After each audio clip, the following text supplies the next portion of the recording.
Lab number 4, power electronics EE313। आज की जो लैब का ऑब्जेक्टिव है, be able to understand the working of SCR as half wave phase control rectifier. SCR को अपने as a half wave phase control rectifier use करना है। ठीक है, जो सर्किट हम बनाएंगे इसकी थोड़ा थ्योरेटिकल बैकग्राउंड देख लेते हैं। Resistance triggering circuits are the simplest and most economical. They, however, suffer from a limited range of firing angle control. अच्छा, इसे जो सिंपल ये रेजिस्टेंस ट्रिगरिंग सर्किट है, और इसमें जो हम लोग फेस कंट्रोल कर सकते हैं वो 0 से 90 के दरमियान में हम लोग कंट्रोल कर सकते हैं। लिमिटेड है, ठीक है। आगे सर्किट आएंगे डेफिनेटली उसमें हम लोग ज़्यादा एंगल कंट्रोल कर सकेंगे। इसमें 0 से 90 तक है। फिगर 4 अच्छा, ये सारी थ्योरी सर ने थ्योरी में कवर की हुई है, सेम वही थ्योरी है। और ये थ्योरी जो है केवल मैंने यहाँ पे जो कॉपी पेस्ट की है वो PS बिमरा से की हुई है। ठीक है, तो ये बुक अगर मेरे पास सामने पड़ी हुई है तो मैं दिखा भी देता हूँ। और ये सर ने रिकमेंड आई थिंक की होगी, PS power electronics doctor PS Bimra. अगर किसी के पास नहीं है तो मुझसे ले सकता है। अच्छा, इसमें आगे फर्दर क्या है, figure 4.1 show the most basic resistance triggering circuits. R2 is variable resistance, R2 इसमें वेरिएबल रेजिस्टेंस है, R इज स्टेबलाइजिंग रेजिस्टेंस है R। और in case R2 is zero, जब वापस R2 जीरो होता है, गेट करंट में flow from source through load R1, diode D, and the gate to cathode. This current should not exceed maximum permissible gate current IGM. It is thus seen that function of R1 is limit the gate currents to save the value as R2 is varied. तो इसमें जो R1 लगा हुआ है वो क्यों लगा हुआ है कि अगर आप R2 को वेरी करते हो तो डेफिनेटली R2 की वैल्यू जब बहुत कम होगी तो इसके करंट लिमिट करने के लिए मैंने R1 लगाया हुआ है। ठीक है, resistance R should have such a value that maximum voltage drop across it does not exceed maximum possible gate voltage VGM.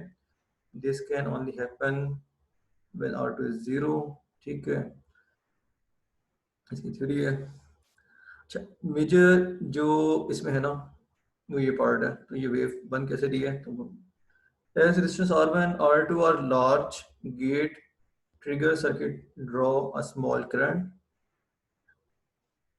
अच्छा, जब आपके पास R1 R2 लार्ज है, ठीक है, तो आपके पास जो गेट का करंट है वो स्मॉल है। Diode D allow flow of current during positive half cycle. जो डायोड है इसमें आपके पास वो नेगेटिव हाफ साइकिल को ब्रेक करेगा, सिर्फ पॉजिटिव साइकिल को जाने देगा। ठीक है, तो इस तरह आपके पास VG is the half wave DC pulse. VG आपके पास क्या होगा, हाफ वेव डीसी पल्स है। The amplitude of this DC pulse can be controlled by varying R2। R2 को वेरी करके हम इसका जो VG का एम्पलीट्यूड को वेरी कर रहे होंगे। ठीक, the potentiometer setting R2 determine the voltage, the gate voltage amplitude। जो पोटेंशियोमीटर से आपके पास गेट वोल्टेज का एम्पलीट्यूड वेरी हो रहा होगा। ठीक है, उसको फाइंड कर, उसी से उसको फाइंड कर रहे होगे। व्हेन R2 इज लार्ज, जब आपके R2 की वैल्यू लार्ज होगी, करंट I स्मॉल, डेफिनेट जब करंट रेजिस्टेंस ज्यादा है करंट कम होगा। And the voltage across R is small, जो वोल्टेज अक्रॉस R है वो भी स्मॉल होगा। ठीक है, तो ये आपके पास फिगर 4.54 में शो हो रहा है। अच्छा, फिगर 4, अच्छा ये फिगर आपके पास है figure 4.5A, figure 4.5B, figure 4.5C। अच्छा, ये सेम फिगर सर ने अपने स्लाइड में शो की है और ये PS बिमरे से ही ली गई। अच्छा, इसमें फर्स्ट केस में क्या आपके पास आउटपुट और जो V नॉट है वो जीरो है। जीरो इसलिए है, जो I नॉट करंट है वो भी, जो लोड पे वोल्टेज और करंट जीरो है, और जीरो क्यों है, क्योंकि आपके पास जो VG है गेट का वोल्टेज वो ट्रिगरिंग लेवल से नीचे है। ठीक है, तो अभी आपका जो SCR है उसको उसके गेट को ट्रिगर ही नहीं किया, तो आपका जो आउटपुट है वो जीरो है। VT बेसिकली क्या आपके पास, VT जो है आपके पास SCR के वोल्टेज है।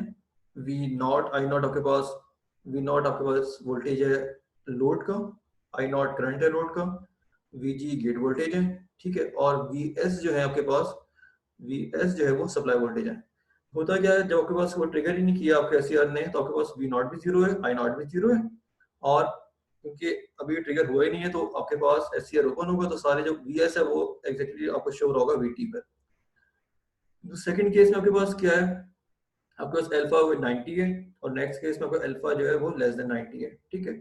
जब अल्फा 90 है, इसमें बेसिकली क्या है, आपके पास आपने R2 को रेजिस्टेंस को वेरी किया, और जैसे गेट की voltage V GP, V gate जो है वी जीपी में वी गेट पी पर पहुंचता है, तो आपके पास एस जो फायर करता है, ठीक है, और उसका जो 90 डिग्री फायर होगा तो आपके पास जो वोल्टेज आएगा आपका सिर्फ वो 90 से लेके वेव आ रही होगी। इसी तरह आपका क्योंकि रजिस्टर सर्किट है, इसमें सेम वोल्टेज और करंट दोनों इन फेस आ रहे होंगे, और ये लास्ट जो वेव फॉर्म है आपके पास वो है अक्रॉस एससीआर। इसी तरह फिर आप उसको वेरी करते हो डिस्टेंस को, जब डिस्टेंस को आप कम करोगे, सॉरी डिस्टेंस को आप क्या करोगे, हाँ ठीक है, जब डिस्टेंस की वैल्यू बढ़ाओगे तो आपके पास होगा क्या कि आपका जो एंगल है वो वेरी करेगा 90 से कम, और जब 90 से कम ये वेरी करेगा, ठीक है, तो आपके पास लास्ट वेवफॉर्म बन रही होगी वो फिगर 4.54 सी है।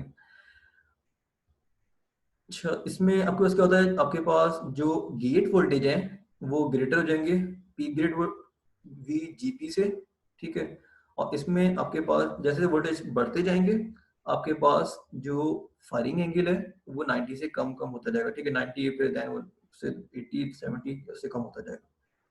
और ये लास्ट वेवफॉर्म आपका बीटी, ये आपके पास वेवफॉर्म है किसकी, क्रॉस एससीआर है। ये मल्टीसिम का सर्किट है, सेम सर्किट आपने मल्टीसिम पे बनाना है, और रेजिस्टेंस को वेरी करके आपने रिजल्ट ऑब्जर्व करना है। अच्छा, फिर प्रोसीजर है, इसमें जो मेजर आपने क्या काम करना है, मल्टीसिम पे सर्किट बना के आपने R2 की वैल्यू सेट करना है 400 ओम पे, 500 ओम पे, 600 पे और 680 पे। T1 और T2 टाइम है, ये आपने टाइम फाइंड करना है, ये क्या है ये बता दूंगा अभी। और आपने क्या करना है, अपने अल्फा जो है आपने फायरिंग एंगल फाइंड करना है, और लास्ट आपने क्या करना है VL RMS, तो आपने लोड के क्रॉस RMS वोल्टेज फाइंड करने हैं, तो अपने लोड के क्रॉस RMS वोल्टेज फाइंड करने हैं, ठीक है, यूजिंग मल्टीमीटर। अच्छा, वन बाय वन बताता जाता हूँ। पहले मैं क्या कर रहा हूँ, सिंपल ये सर्किट मल्टीसिम पे ड्रॉ कर रहा हूँ, इसके लिए मल्टीसिम ऑन कर लेते हैं, Multisim file new blank create. अच्छा, इसमें जो नेसेसरी कंपोनेंट्स हैं, मुझे सप्लाई चाहिए, रजिस्टर, 3 रजिस्टर चाहिए मुझे, एक वेरिएबल रजिस्टर चाहिए, एक डायोड है और एक एससीआर है। कंट्रोल डब्ल्यू शॉर्टकट की है कंपोनेंट सेलेक्ट करने के लिए। अच्छा, रजिस्टर,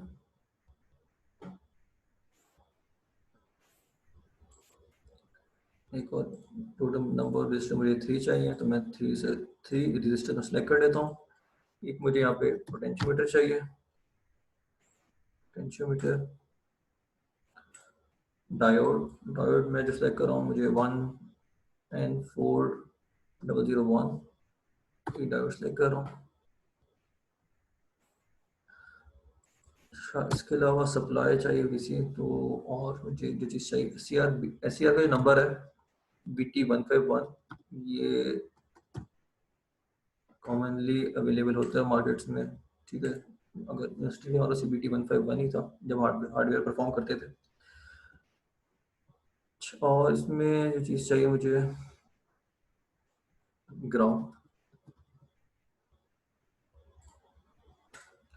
और सप्लाई, सप्लाई सिंपल सोर्स में जाके सिग्नल वोल्टेज सोर्स में जाके इसी सोर्स में सेलेक्ट कर लें। अच्छा, इसके बाद जो वैल्यूज मुझे चेंज करनी है वो चेंज करते जाता हूँ वन बाय वन। जो लोड रजिस्टर है मेरा 1K का ही है, इसको मैं क्रिएट कर लेता हूँ कंट्रोल R।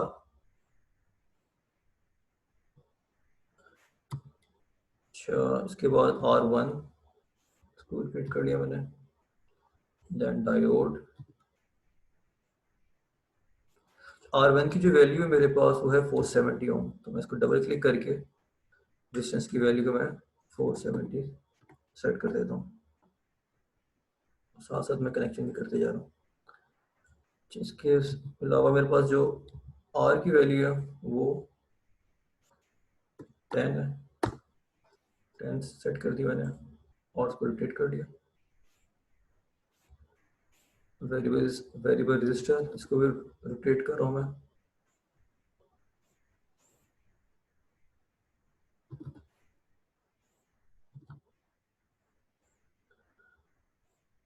अच्छा, इसके अलावा उसमें मुझे और कोई ऐसी चीज़ चाहिए नहीं। अच्छा, जो मेरे सप्लाई है इसकी सेटिंग कर लेते हैं। जो सप्लाई वोल्टेज है उसका इनपुट है 20 वोल्ट पीक, और जो फ्रिक्वेंसी है वो 50 हर्ट्ज है। ठीक है, बाकी जो सर्किट है वो बनाते जाते हैं। डायोड को मैंने वेरिएबल रजिस्टर के साथ कनेक्ट कर दिया, और वेरिएबल रजिस्टर का जो एक हैंड है वो सेकेंड से कनेक्टेड है। उसके बाद 10K रजिस्टर,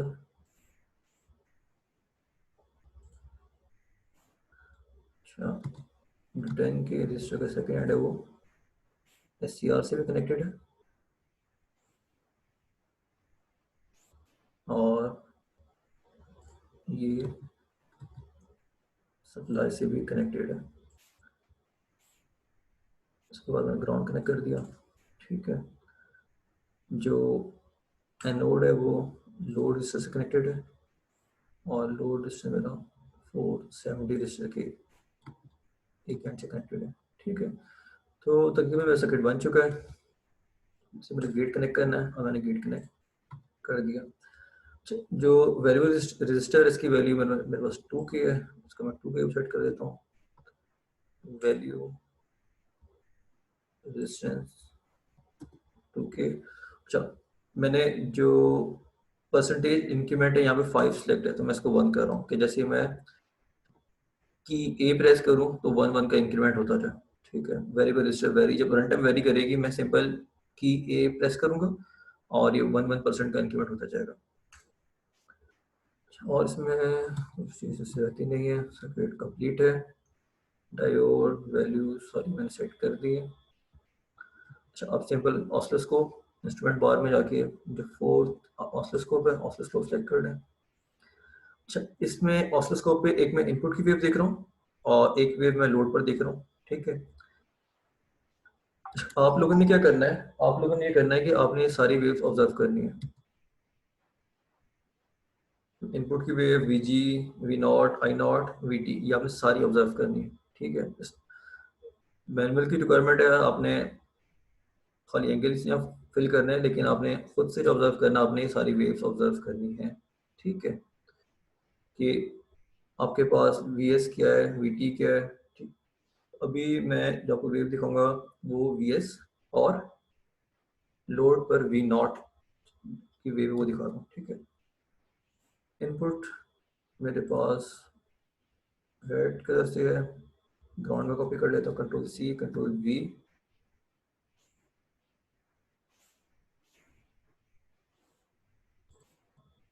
अच्छा, और जो चैनल B है वो मैं लोड के क्रॉस लगा रहा हूँ।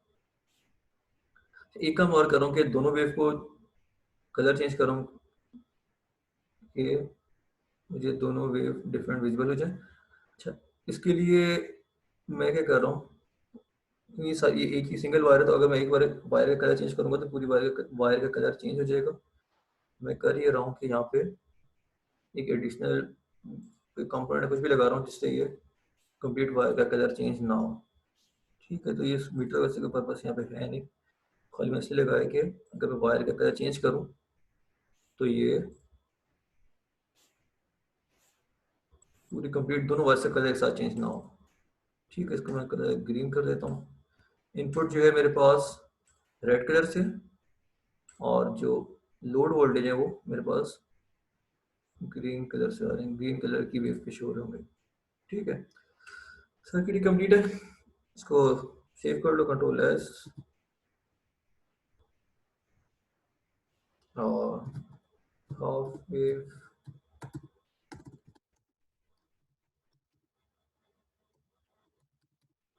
कंट्रोल सर्किट है। अच्छा, इसको रन करते हैं, डबल क्लिक। अच्छा, ये सारे जो स्टेप्स हैं, ये सारी चीज़ें वहाँ मेंशन भी हैं,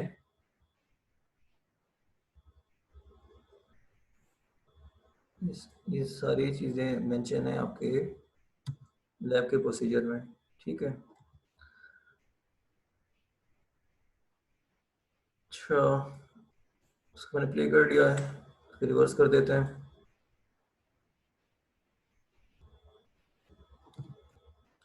तो ये सेम सर्किट मैंने मल्टीसिम पे पहले से बनाया हुआ भी है,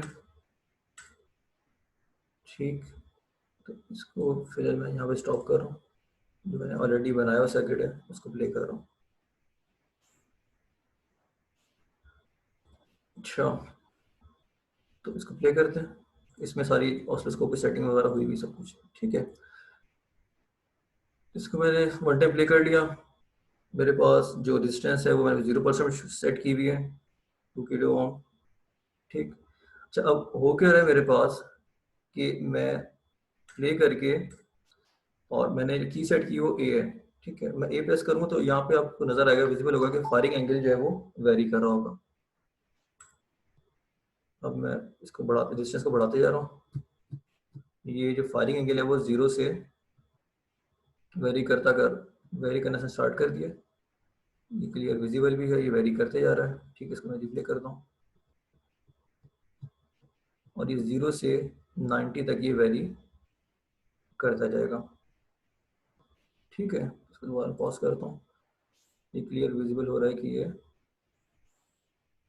वेरी कर रहा है, ठीक है। यहाँ पे एंगल कुछ और है, अगर मैं पीछे जाऊँ तो ये एंगल वेरी करता हुआ नज़र आ रहा होगा, ठीक है। तो ये एंगल ये वेरी कर रहा है।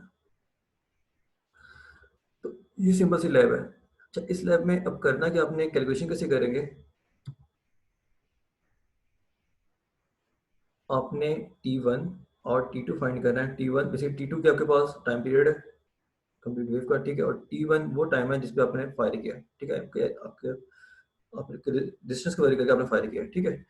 तो ये दोनों टाइम कैलकुलेट करने हैं। तो इस और इसका formula T1 upon T2 into 360, इससे आप इसका फायरिंग एंगल कंट्रोल कर लेंगे, और ये वैल्यूज आपने अपने मैनुअल में नोट भी करते जाने। तो फर्स्ट जो स्टेप है वो मैं 400 ओम के लिए कर रहा हूँ।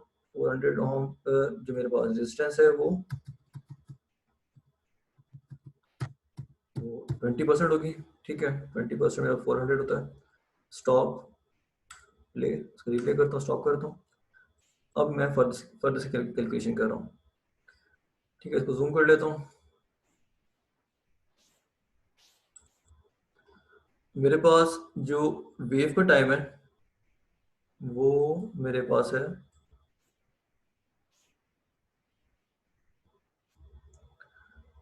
20 मिली सेकेंड, और जिस टाइम इसको फायर हो रहा है मेरे पास, वो जो टाइम है मेरे पास वो है 2.992 मिली सेकेंड।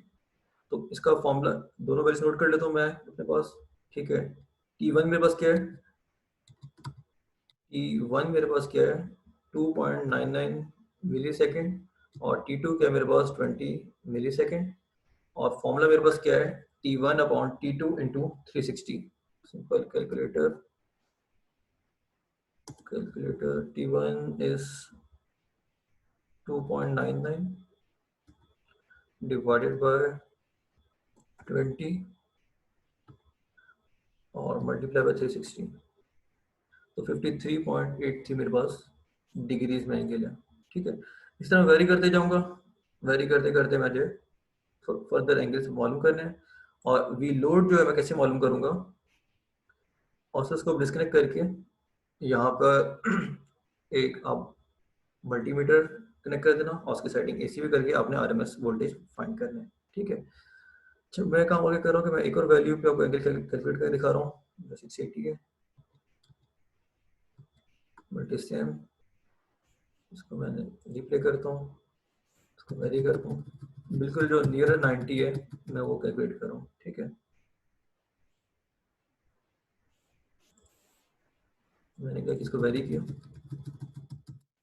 और तकरीबन बस 34 पर ये बिल्कुल 90 के आसपास है, ठीक है। इसको मैं पॉज करता हूँ,